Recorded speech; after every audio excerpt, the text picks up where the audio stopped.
Mis queridos amigos y hermanos, sean todos bienvenidos en el nombre de nuestro Señor Jesucristo a una nueva edición de su comentario al texto bíblico sobre el cual la lección de la escuela sabática está basada, y el día de hoy nosotros comentamos los textos bíblicos pertenecientes a la lección número 8, llamada El Pacto en el Sinaí. De manera que es nuestro privilegio concedido por el cielo comentar los textos que van a ayudarnos a establecer una comprensión bíblica de aquel pacto que se estableció entre Dios e Israel al pie del monte Sinaí, la revelación de ese pacto que es fundamentalmente el decálogo, las 10 pronunciaciones, las 10 palabras, o como se les conoce, los 10 mandamientos, y al mismo tiempo aprenderemos entonces lo que el evangelio significa en relación con ese pacto y con esa ley proclamada. En el nombre del Señor vamos a hacer todo esto después de orar, recordando nuestros 2 complementos. Usted puede acceder a nuestro bosquejo escrito, preparado para resumir los principales puntos de este comentario. Su enlace de descarga quedará en los comentarios y en la descripción de este video. Y también usted nos puede acompañar el día sábado a las 7:30 de la mañana, antes de ir a la iglesia, antes de su clase de escuela sabática. Puede acompañarnos totalmente en vivo, 7:30 de la mañana, para comentar, refrescar, reforzar el aprendizaje de la semana en nuestro comentario en vivo. Muy bien, vamos entonces a orar y de inmediato vamos al texto en el nombre del Señor. Oramos. Nuestro Padre, nuestro Señor santo y bendito, en el nombre de Jesucristo venimos delante de ti y pedimos, por favor, que tu Espíritu, en cumplimiento de tu promesa, venga sobre nosotros y nos enseñe tu palabra. Que nos muestre a Jesucristo en la hermosura de su santidad allí, para que podamos verlo a través de tu palabra y ser transformados por su amor que atrae y conmueve. Por favor, Señor, te lo pedimos en el santo nombre de Jesús. Amén, Señor. Amén. Muy bien. Vamos con una introducción que está basada en la comprensión que los sabios hebreos, los rabinos, los maestros antiguos de Israel, tienen acerca del decálogo, de las 10 palabras, los 10 mandamientos y su importancia en la revelación bíblica. Ok, mira. Los sabios cuentan la leyenda, esto es una leyenda, esto es una creación que por supuesto fue ideada para mostrar el propósito o la importancia de la ley de Dios proclamada en el Sinaí. Y la leyenda ideada para mostrar ese propósito nos cuenta que antes de la creación del mundo, antes que el Dios eterno y todopoderoso creara los cielos y la tierra, las vocales, las letras hebreas vinieron delante de Dios en orden, comenzando por la Aleph, Bet y así sucesivamente. Vinieron las letras del abecedario, o mejor dicho, alefato hebreo, delante del Creador, para que el Creador escogiese la letra con la cual la creación iba a comenzar.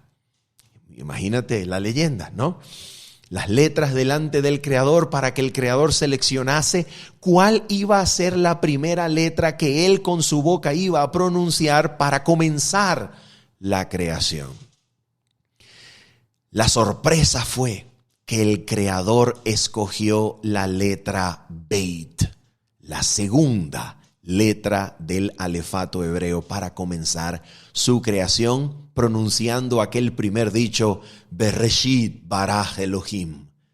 al principio o en el principio creó Dios los cielos y la tierra. Todas las letras se preguntaron entonces, ¿por qué razón si la letra Aleph era la primera letra en orden del alefato hebreo? ¿Por qué el Creador había elegido la letra Beit para comenzar su creación?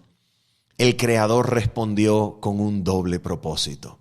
La leyenda dice que el Creador respondió que la letra Beit comenzaba la creación porque la letra Beit significa literalmente casa, de manera que la creación había sido creada para albergar la revelación, la presencia del Creador y por tanto la morada, la casa del Creador era su creación. Por eso la letra Beit comenzaba la creación.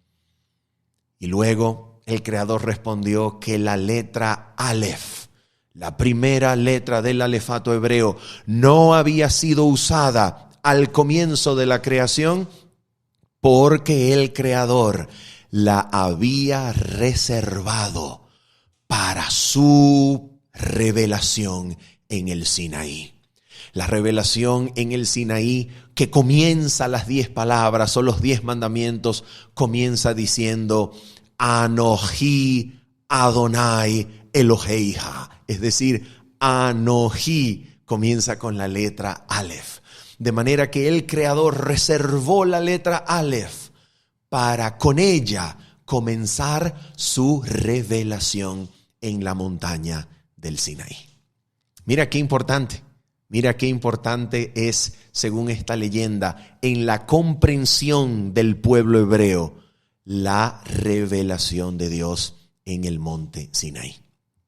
Otro entendimiento, otra comprensión de este asunto nos dice que Dios ordenó su revelación principal en forma de 10 palabras, 10 pronunciaciones, 10 dichos con los cuales el Señor comenzó y formó toda su creación, que son las 10 pronunciaciones que el Señor hizo para crear los cielos y la tierra en Génesis capítulo número 1. Los 10 dichos del Señor.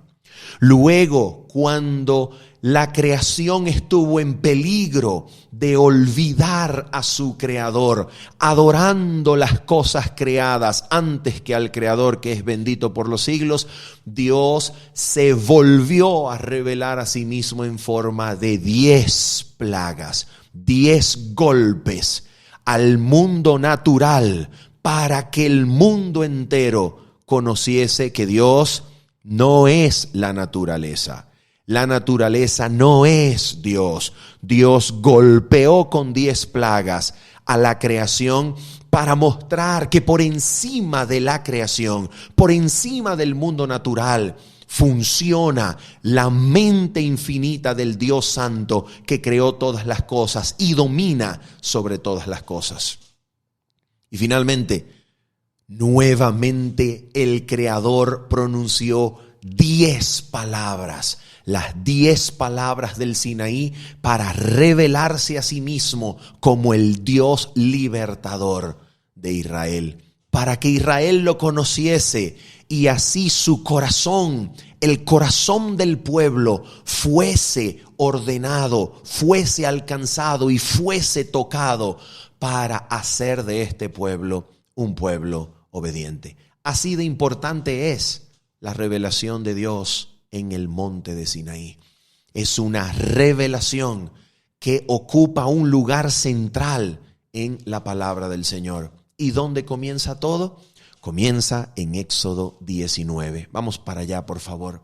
Éxodo 19, vamos a leer los primeros versículos que son realmente importantes para comprender la finalidad del Sinaí en relación con el Éxodo. Recordemos antes de leer Éxodo 19 que este es el monte al cual Dios le dijo a Moisés que la señal, escucha bien, recuérdalo bien, la señal de que Dios estaría con Moisés dirigiendo toda su misión, lo dice Éxodo capítulo número 3, era que luego de sacar al pueblo de Israel de Egipto, vendrían a adorarlo en ese mismo monte.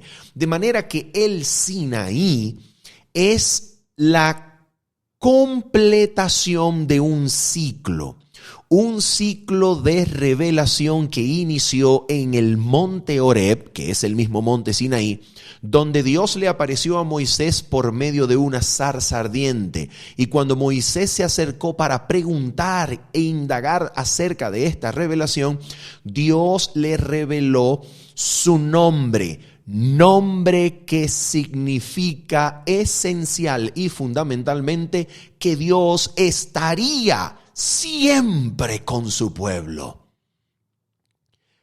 Yo soy el que soy. En hebreo literalmente se traduciría al español: yo estaré, pues estaré.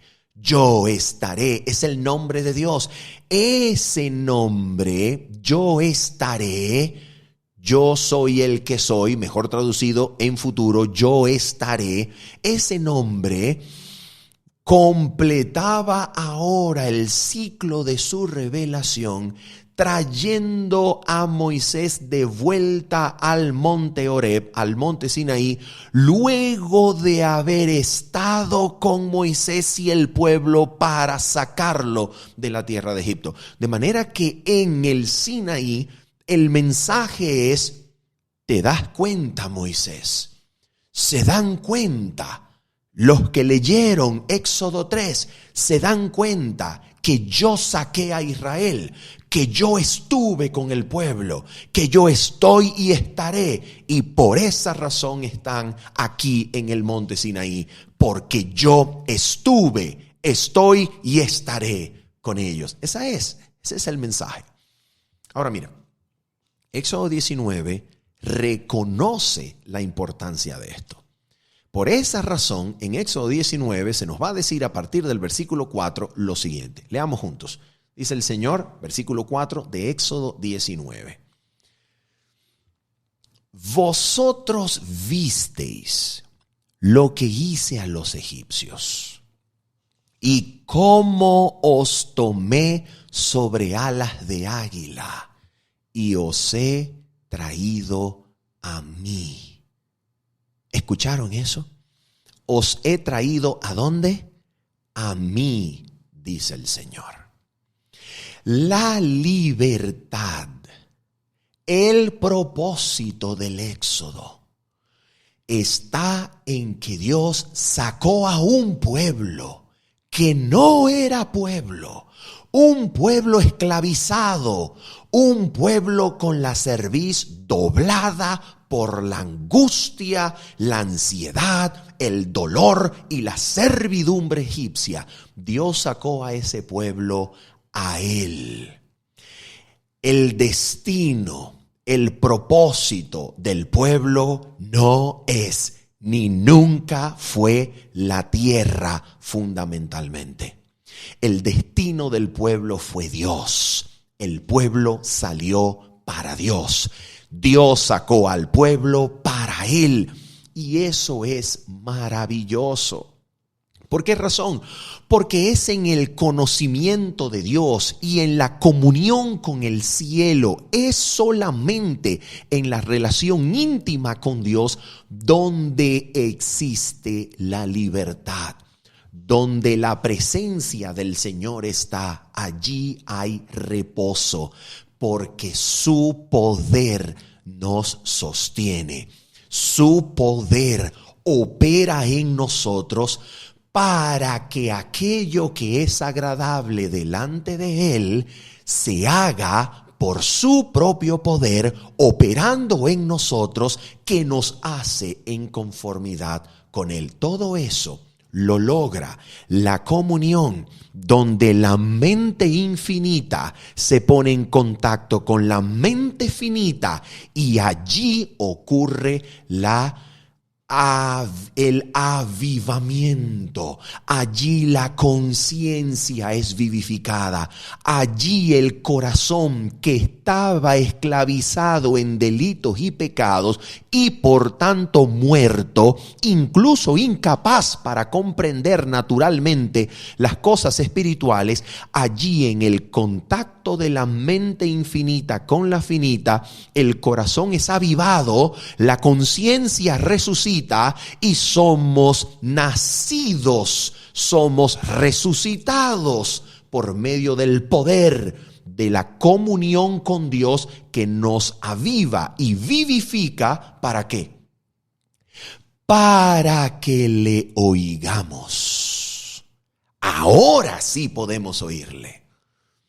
Antes de oír a Dios, su propia vida que se pone en contacto con la nuestra, debe avivarnos, debe vivificarnos, para que sean oídos vivos los que vayan a oír las palabras de Dios y no oídos muertos donde la palabra no pueda ser sembrada porque fue disipada por la muerte y esclavitud en el pecado. Eso es lo que Dios quiere hacer con Israel. Por eso Dios los está sacando para Él, los está trayendo a Él. Y esa es también la razón por la cual los 10 mandamientos, las 10 palabras, las 10 promesas, las 10 pronunciaciones no comienzan con un imperativo verbal. ¿Qué cosa es el imperativo verbal? Un verbo que se utiliza para mandar. Un verbo que se utiliza para dar una orden. Los 10 mandamientos no comienzan con un imperativo verbal, como Dios que te está ordenando. No, los 10 mandamientos comienzan con Dios diciendo: yo soy Jehová tu Dios. Nota el singular de la segunda persona singular. Dios no le habla al pueblo como muchos, Dios le habla al tú, a la segunda persona singular, para que sea un mensaje que todo lector pueda leer para sí. Y Dios dice: yo soy Jehová tu Dios que te sacó de la tierra de Egipto. La revelación del Sinaí, la revelación de los 10 mandamientos no comienza entonces con una orden, comienza con una invitación para que le conozcas, comienza con una revelación propia para que sea en la comprensión de su carácter que contemplas, que puedas ser avivado para ser hecho obediente.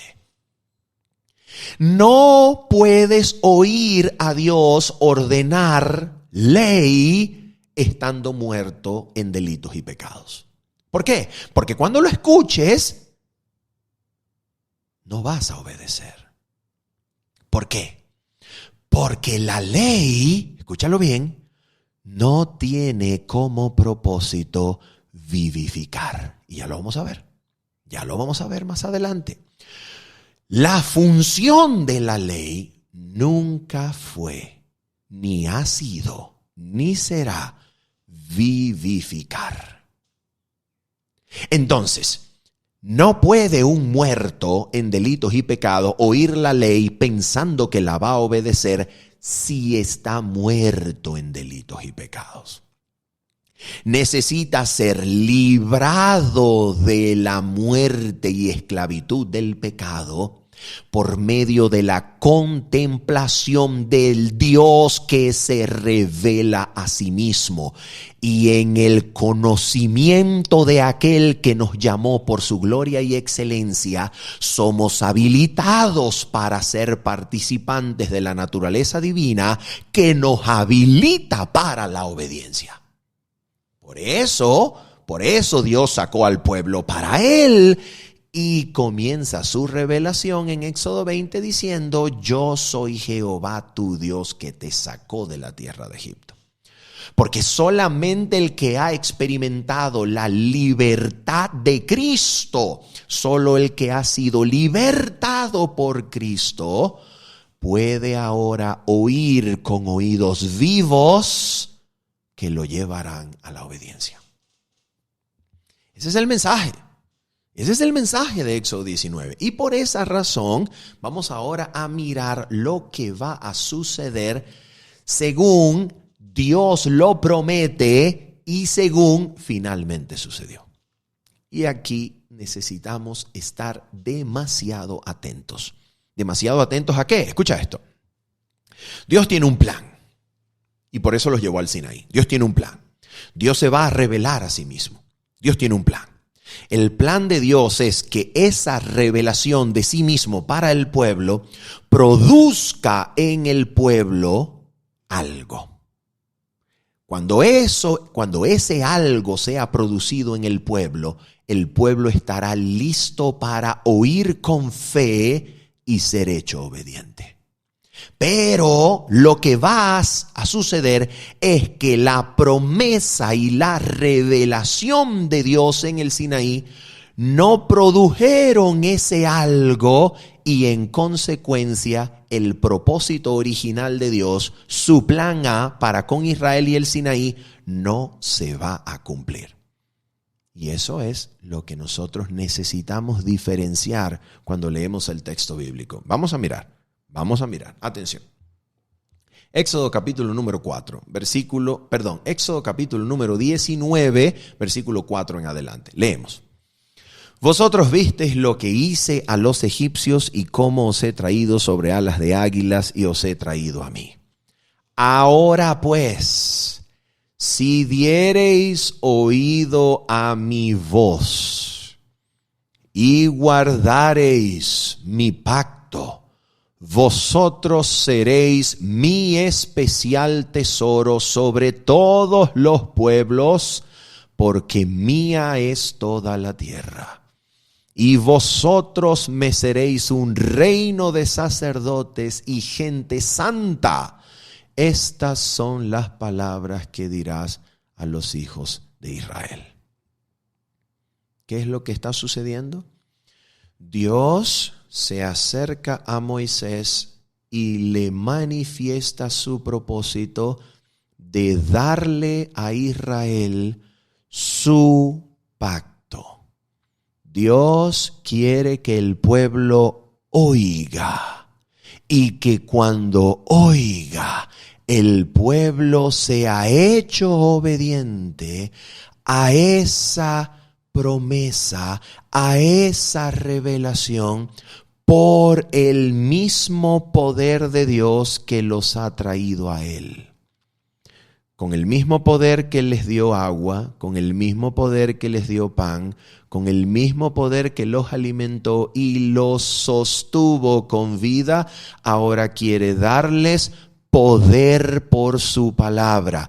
Ahora no quiere darles vida por medio del pan, ahora quiere darles vida por medio de su palabra para que oyendo el pueblo viva y sea llevado a la obediencia. Y Dios entonces promete su pacto. ¿Qué pacto quería Dios hacer con el pueblo? ¿Cuál era el pacto que Dios quería darle al pueblo? Atención, el pacto que Dios quería darle al pueblo era el mismo pacto manifestado en el Edén a Adán y a Eva, manifestado y revelado a Abraham por medio de aquella promesa, en ti y luego en tu simiente serán benditas todas las naciones de la tierra. Ese mismo pacto que Dios le había dado a Adán, a Abraham, ahora quería dárselo al pueblo de Israel. Dios quería darle al pueblo de Israel su pacto. ¿Qué pacto es? El pacto eterno. El pacto que va a confirmar Cristo en la cruz, donde la sangre del pacto eterno es la que nos hace aptos, capaces, habilitados para hacer su voluntad, haciendo lo que es agradable delante de Él por medio, Él en nosotros, haciendo lo que es agradable delante de Él por medio de Jesucristo, a quien sea la gloria por los siglos de los siglos. Ese es el pacto que Dios quiere darles allí en Éxodo, en la montaña del Sinaí. Sin embargo, cuando el pueblo ve la revelación inicial en el Sinaí, cuando el pueblo oye las palabras de Moisés, el pueblo falló en experimentar desconfianza propia.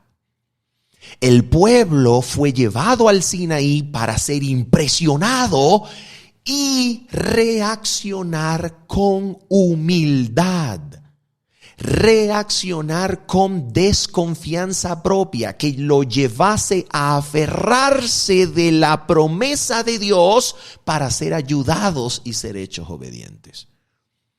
Pero en vez de experimentar desconfianza propia ante tal magnífica y terrible revelación, por eso es que el Sinaí es terrible, por eso es que el Sinaí espanta en la revelación inicial. ¿Por qué? Porque tenía el propósito de mostrarle al pueblo que este Dios que había descendido sobre el monte no era como los dioses egipcios. Este Dios era infinitamente incontenible. La montaña completa tembló. Hubo relámpagos, truenos y voces de fuego. ¿Para qué? Para que el pueblo dijese: ¡ay de nosotros que somos muertos por haber estado en comunión con este Dios! ¿Quién podrá soportar semejante presencia? Que este Dios nos hable, pero ¿quién podrá cumplir lo que dice? ¿Quién podrá estar a su medida? Y entonces el pueblo sintiese su necesidad de un Salvador, habiendo experimentado el conocimiento de su propia pecaminosidad y condición delante de Dios. Eso es lo que el pueblo necesitaba experimentar. Ahora, alguien podría decir, ok. Esto tiene apoyo en la Biblia y en el espíritu de profecía. ¿Esto tiene apoyo? Absolutamente. Vamos a ir a Hebreos capítulo número 12. Oye, por favor, y lee con tus propios ojos lo que dice el apóstol Pablo, quien creemos que es el autor de Hebreos, en Hebreos 12, versículo 18 en adelante, donde él recuerda para sus oyentes y lectores el Sinaí. Este es el recuerdo, esta es la interpretación apostólica del Sinaí. Mira lo que nos dice, atención, leemos. Porque no os habéis acercado al monte que se podía palpar. Está hablando del Sinaí. Ahora escucha. Y que ardía en fuego, a la oscuridad, a las tinieblas y a la tempestad, al sonido de la trompeta y a la voz que hablaba, la cual los que la oyeron rogaron que no se les hablase más, porque no podían soportar lo que se ordenaba. Si aún una bestia tocar el monte, será apedreada o pasada con dardo. Y tan terrible era lo que se veía que Moisés dijo: estoy espantado y temblando. ¿Te das cuenta cuál era el propósito de Dios? El propósito de Dios era revelarse como un Dios incontenible. Un Dios que hace temblar la creación cuando se acerca. Para que los hebreos dijeran, este Dios es infinitamente infinitamente mejor, más grande, infinitamente mayor que los dioses egipcios. Este Dios es inconcebible. Este Dios supera con creces la más grande imaginación de grandeza que el ser humano pueda tener en su mente. ¿Y para qué? Para infundirles desconfianza propia. La misma desconfianza que Dios quería infundirles cuando los llevó por el camino del Mar Rojo para enseñarles que solos jamás podían librarse. ¿Quién podía tener suficiente confianza como para decir, este mar no es nada, este mar lo cruzo yo y con toda mi familia y los salvo a todos de Egipto y me salvo a mí mismo de Egipto y sus ejércitos que vienen detrás? Voy a cruzar este mar como un buen nadador, como un buen representante de un gran acuatlón y voy a llevarme a mi familia en hombro. No. Delante del Mar Rojo, lo único que necesitaba el pueblo experimentar era el clamar a Dios para que Dios los ayudara. Eso era lo que Dios quería que el pueblo hiciese en Sinaí. En el Sinaí, Dios quería que el pueblo clamara por ayuda y dijera, ayúdanos a oír estas palabras. Pero el pueblo, ¿qué dijo? Mira lo que dijo el pueblo. Éxodo capítulo número 19. Y vamos a leer el versículo número 7 y 8. Dice: Entonces vino Moisés y llamó a los ancianos del pueblo y expuso en presencia de ellos todas estas palabras que Jehová le había mandado. Y todo el pueblo respondió a una y dijeron: todo lo que Jehová ha dicho haremos.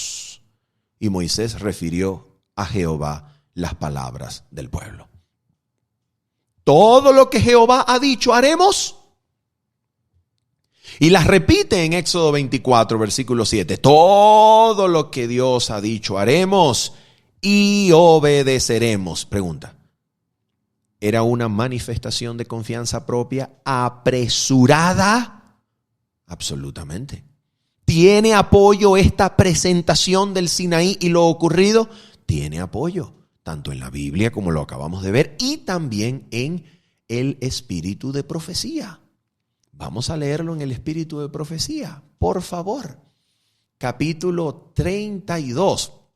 Es un capítulo que usted puede leer con gozo. Es una delicia comprender estas cosas gracias a la ayuda profética que nos presenta la mensajera del Señor en el capítulo 32 de Patriarcas y Profetas, titulado La Ley y los Dos Pactos. Vamos a leer a partir de la página 341. Es una lectura un poco larga, pero es demasiado importante y necesaria, así que por favor, acompáñeme. Dice el texto bíblico. Mejor dicho, la mensajera del Señor. Dice así: Otro pacto, llamado en la Escritura el pacto antiguo, se estableció entre Dios e Israel en el Sinaí. Y en aquel entonces fue ratificado mediante la sangre de un sacrificio. El pacto hecho con Abraham fue ratificado mediante la sangre de Cristo y es llamado el segundo pacto o nuevo pacto, porque la sangre con la cual fue sellado se derramó después de la sangre del primer pacto. Es evidente que el nuevo pacto estaba en vigencia en los días de Abraham, puesto que entonces fue confirmado tanto por la promesa como por el juramento de Dios. Dos cosas inmutables en las cuales es imposible que Dios mienta. Ahora mira esto, por favor. Pero si el pacto confirmado a Abraham contenía la promesa de la redención, ¿por qué se hizo otro pacto en el Sinaí? Durante su esclavitud, atención por favor, porque aquí está el propósito del por qué se hizo aquel pacto en el Sinaí. Durante su esclavitud, el pueblo había perdido en alto grado el conocimiento de Dios y de los principios del pacto de Abraham. Al libertarlos de Egipto, Dios trató de revelarles su poder y su misericordia para inducirlos a amarle y a confiar en Él. Los llevó al Mar Rojo, donde perseguidos por los egipcios parecía imposible que escaparan, para que vieran su total desamparo y necesidad de ayuda divina. Y entonces los libró. Así se llenaron de amor y gratitud hacia Él y confiaron en su poder para ayudarlos. Los ligó a sí mismo como su libertador de la esclavitud temporal. Ahora mira cómo quería repetir esa lección en el Sinaí. Pero había una verdad aún mayor que debía grabarse en sus mentes. Como habían vivido en un ambiente de idolatría y corrupción y no tenían un concepto verdadero de la santidad de Dios, de la extrema pecaminosidad de su propio corazón, de su total incapacidad para obedecer la ley de Dios y de la necesidad de un Salvador. Todo esto se les debía enseñar. ¿Y cómo Dios se los iba a enseñar? Dios los llevó al Sinaí. Manifestó allí su gloria. Le dio la ley con la promesa de grandes bendiciones siempre que obedecieran. Ahora pues, si dais oído a mi voz y guardareis mi pacto, vosotros me seréis un reino de sacerdotes y gente santa. Ahora mira la reacción, por favor. Los israelitas no percibían la pecaminosidad de su propio corazón y no comprendían que sin Cristo les era imposible guardar la ley de Dios. Y con excesiva premura concertaron su pacto con Dios. Al creerse capaces de ser justos por sí mismos, declararon: haremos todas las cosas que Jehová ha dicho y obedeceremos. Habían presenciado la grandiosa majestad de la proclamación de la ley y habían temblado de terror ante el monte. Y sin embargo, apenas unas pocas semanas después, quebrantaron su pacto con Dios al postrarse a adorar una imagen fundida. No podían esperar el favor de Dios por medio de un pacto que ya habían roto. Y entonces, viendo su pecaminosidad y su necesidad de perdón, llegaron a sentir la necesidad del Salvador revelado en el pacto de Abraham y simbolizado en los sacrificios. De manera que mediante la fe y el amor se vincularon con Dios como su libertador de la esclavitud del pecado. Ya estaban capacitados para apreciar las bendiciones del nuevo pacto. ¡Qué cosa maravillosa! ¡Qué comprensión tan espectacular! El Sinaí tenía como propósito revelarle su total incapacidad para cumplir la ley de Dios, su total dependencia de ayuda para ser librados del pecado. El Sinaí quería producir en ellos lo mismo que el Mar Rojo produjo en relación con su liberación temporal. Lo que el Mar Rojo produjo en ellos y les enseñó que no podían librarse a sí mismos de Faraón, lo quería producir el Sinaí en relación con la liberación espiritual del pecado. La lección era común: no podemos librarnos a nosotros mismos, necesitamos de ayuda. Y entonces, cuando sintiesen su necesidad de ayuda y poder divinos, entonces Dios les daría el pacto de Abraham, que contenía ya la promesa de la redención, y al Salvador simbolizado ya desde los días de Abraham, ya desde los días de Adán, por medio del sacrificio, enseñándonos Dios que Cristo, por su muerte y su resurrección, es el secreto de la obediencia.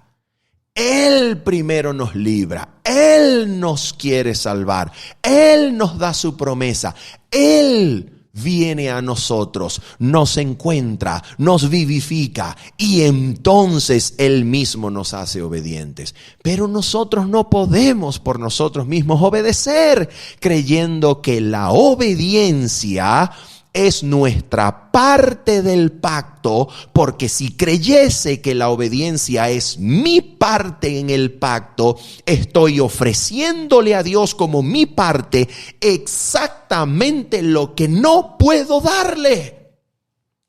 ¿Quién puede darle a Dios obediencia para que Él la cuente como mi parte del pacto, si es precisamente eso lo que no puedo hacer? Y por eso su pacto es que yo sea hecho obediente como resultado de ese pacto. ¿De cuál pacto? Del pacto eterno, del pacto abrahámico, del pacto nuevo que pone a Cristo como aquel que obrando en nosotros hace delante del Padre lo que es agradable delante de Él. Y así somos habilitados para hacer su voluntad. Este es el pacto eterno, el pacto de Abraham, el pacto nuevo confirmado por Cristo en la cruz, el pacto que salva, porque el del Sinaí no logró salvar a nadie, porque el pueblo no podía esperar el favor de Dios por medio de un pacto que ya habían roto cuando se postraron delante del becerro de oro. ¿Quién se salvó por el pacto del Sinaí? Ni uno solo. Ni aún hoy. El único pacto que salva es el pacto que desde Adán, pasando por Abraham, confirmado por Cristo en la cruz y su sangre, se constituye como el nuevo pacto, que es el mismo pacto eterno. El Sinaí nunca formó parte de este pacto eterno. El Sinaí es un paralelo a este pacto eterno. Es un paralelo lamentable que constituye la creencia que deriva en la salvación por obras. Creer que si yo hago mi parte, Dios me salva. Que el Señor reprenda semejante comprensión. Porque lo que Dios quería enseñarnos en el Sinaí era que no podemos obedecer por nosotros mismos. Y entonces cuando comprendemos la incapacidad nuestra para obedecer, nos da su pacto, nos da a Cristo, nos da su poder para hacernos obedientes. Eso es lo que el Señor quiere enseñarnos.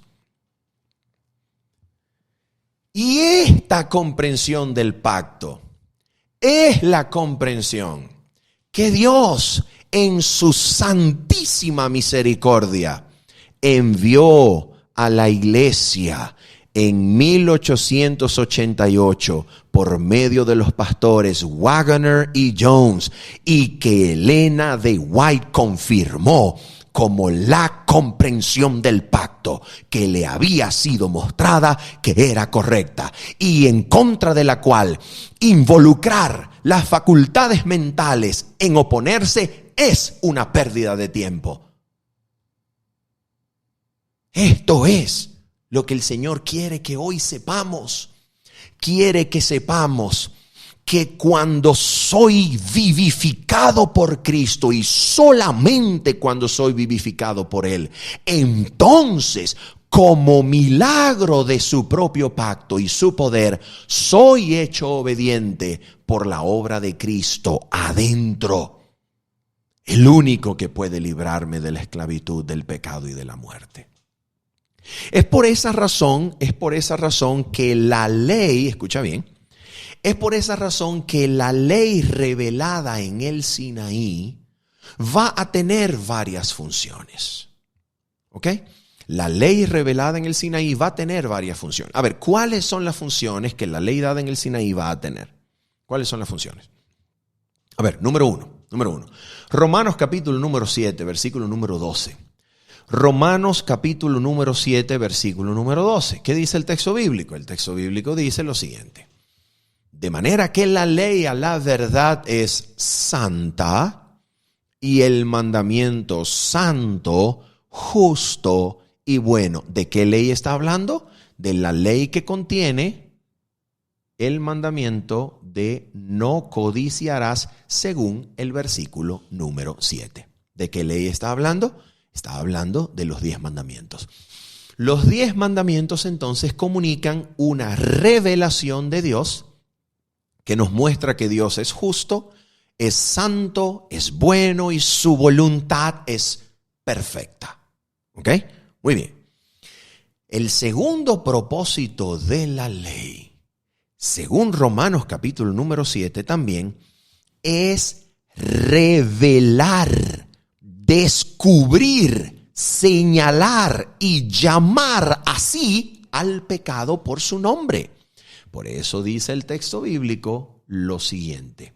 Versículo número 7 de Romanos 7 al 8. Dice así. ¿Qué diremos, pues? ¿La ley es pecado? En ninguna manera. Pero yo no conocí el pecado sino por la ley, porque tampoco conociera la codicia si la ley no dijera no codiciarás. Mas el pecado, tomando ocasión por el mandamiento, produjo en mí toda codicia, porque sin la ley el pecado está muerto. Entonces, la ley revela, descubre el pecado y al señalarlo como pecado, el pecado vive y mata a aquel pecador que lo comete. ¿Ve? A todos nos presenta como muertos delante del Señor. Por tanto, la ley, al revelar el pecado, nos deja en la situación de convictos, merecedores de muerte, reconocedores de que hemos pecado y por tanto merecemos la muerte delante del Señor. En otras palabras, la ley al revelar el pecado nos deja bajo el juicio de Dios. ¿Para qué? Para que toda boca se cierre delante de aquel que es santo. ¿Ok? Número 3, escucha esto. La ley de Dios, según Romanos capítulo número 2 y el versículo número 12 en adelante, constituye hasta el día del juicio final la norma ética, moral que se constituye como el estándar, la medida, la norma, el criterio del juicio de Dios, del juicio final. Mira lo que dice Romanos 2, versículo número 12. Porque todos los que sin ley han pecado, sin ley también perecerán. Y todos los que bajo la ley han pecado, por la ley serán juzgados. ¿Juzgados cuándo? ¿En qué contexto? Mira el versículo 16. Nos lo dice, vamos a resaltarlo. En el día en que Dios juzgará por Jesucristo los secretos de los hombres conforme a mi evangelio. Entonces la ley constituye el estándar moral de Dios, estándar y medida del juicio hasta el día final. Por tanto, la ley no puede estar abolida si constituye el estándar moral del día del juicio. Es un exabrupto, es un oxímoron decir, ok, está abolida pero constituye el estándar moral del juicio final. No tiene sentido alguno decir esas dos cosas. Está abolida pero constituye el estándar moral del juicio. Porque si constituye el estándar moral del juicio, entonces Dios espera la obediencia para esa ley y no puede, por tanto, haber sido abolida en la cruz. Entonces, ¿cuál es la función de la ley? Ok, ya hemos nombrado 3. Ok, la ley de Dios revela el carácter de Dios. La ley revela el pecado y me deja así convicto bajo el juicio de Dios para que toda boca se cierre. La ley constituye el estándar ético del juicio. Y ahora vamos a una función, atención, que la ley no tiene. La ley nunca ha tenido, nunca tendrá. ¿Cuál es esa función que la ley no tiene porque no puede lograr? Vamos a ver. Gálatas capítulo número 3, versículo número 21. Gálatas capítulo número 3, versículo 21. ¿Qué dice la palabra de Dios? Mira lo que dice. Luego la ley es contraria a las promesas de Dios en ninguna manera. Porque si la ley dada pudiera vivificar, la justicia fuera verdaderamente por la ley. Mira lo que dice aquí. Porque si la ley dada pudiera vivificar, condición de hecho no realizable. En otras palabras, si la ley dada pudiera vivificar, quiere decir que no puede. Quiere decir que no puede vivificar. Y la pregunta es, ¿qué cosa es vivificar? ¿Qué es eso?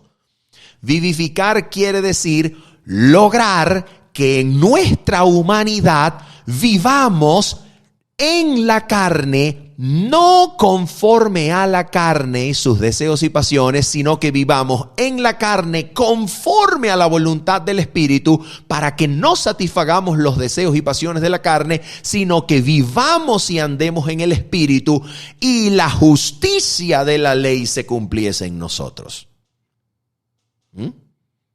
Ese es eso que la Biblia llama vivificar, eso que la Biblia llama resucitar, eso que la Biblia llama avivar. ¿Quién lo puede hacer? ¿La ley? La ley no puede. La ley, cuando la conoces, más bien te convence de que estás muerto y esclavizado en pecado. Y te deja bajo el juicio de Dios. Entonces, ¿quién puede vivificar para que esa ley y su justicia se cumpla en nosotros? ¿Quién puede vivificar? Mira lo que dice la Biblia. Recuerda el verbo, vivificar. La ley no puede. Recuerda el verbo. ¿Quién puede? Pues vamos a Romanos. Romanos capítulo número 8 y el versículo número 3, 4 y 11. Mira lo que dice. Atención, Romanos 8, versículo 3, 4 y 11. Dice: porque lo que era imposible para la ley. ¿Qué cosa era imposible para la ley? Pues vivificarnos para esto, mira, para que esto se cumpla, para que la justicia de la ley se cumpliese en nosotros. Esto a la ley le es imposible. ¿Por qué le es imposible? Mira por qué. Por cuanto era débil por la carne. ¿Y qué es lo que Dios hace entonces? Deja allí toda imposibilidad, saca sus manos de la ecuación y nos deja en la muerte y esclavitud del pecado. No, ¿qué hace Dios? Dios nos va a vivificar. ¿Cómo? Mira cómo. Dios, enviando a su Hijo en semejanza de carne de pecado y a causa del pecado, condenó al pecado en la carne, para que la justicia de la ley se cumpliese en nosotros, que no andamos conforme a la carne, sino conforme al Espíritu. Y le añadimos el versículo número 11, recuerda el verbo vivificar. Y si el Espíritu de aquel que levantó de los muertos a Jesús mora en vosotros, el que levantó de los muertos a Cristo Jesús, vivificará también vuestros cuerpos mortales por su Espíritu que mora en vosotros. ¿Para qué?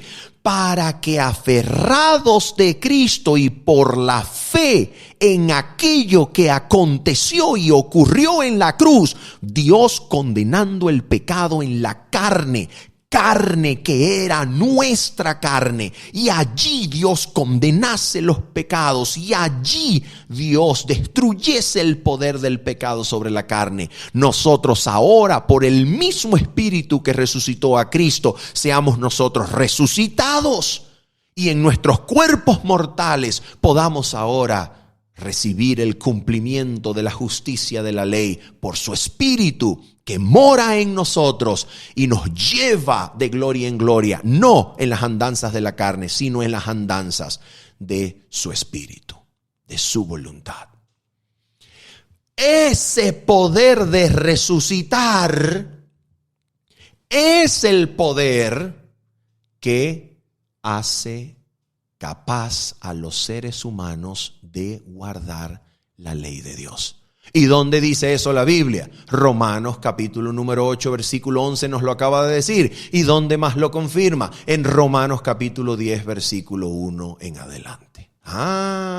Porque en Romanos capítulo 10, versículo 1 en adelante, especialmente en el versículo número 4, nosotros tenemos la famosísima frase: el fin de la ley es Cristo. ¿Qué significa eso? Pues mira lo que significa. Rápidamente, el texto bíblico nos dice lo siguiente: el fin de la ley es Cristo. Versículo número 4. Para justicia a todo aquel que cree. Léelo. Porque el fin de la ley es Cristo. Para justicia a todo aquel que cree. ¿Qué significa eso? Que Cristo es el fin, en el sentido de que Cristo le puso final, de que Cristo abolió la ley y hasta allí llegó la ley. No, la palabra griega telos traduce también finalidad, objetivo a ser alcanzado. De manera que en el texto podemos leer que Cristo es la finalidad, el objetivo que la ley persigue. La ley persigue como objetivo mostrarnos a Cristo, para que Cristo, encontrado en la ley, sea el poder de que la ley pueda ser obedecida por nosotros. Cristo, encontrado en la ley, es la justicia de Dios para que todo aquel que cree reciba en su vida el cumplimiento de la justicia de la ley. ¿Será que esa es la interpretación del pasaje? ¿O nosotros la estamos imponiendo desde afuera?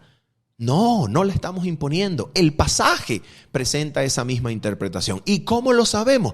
Pues basta con mirar las citas que desde el libro del Deuteronomio el apóstol Pablo va a extraer en su carta a los Romanos, capítulo 10, versículo 5 en adelante.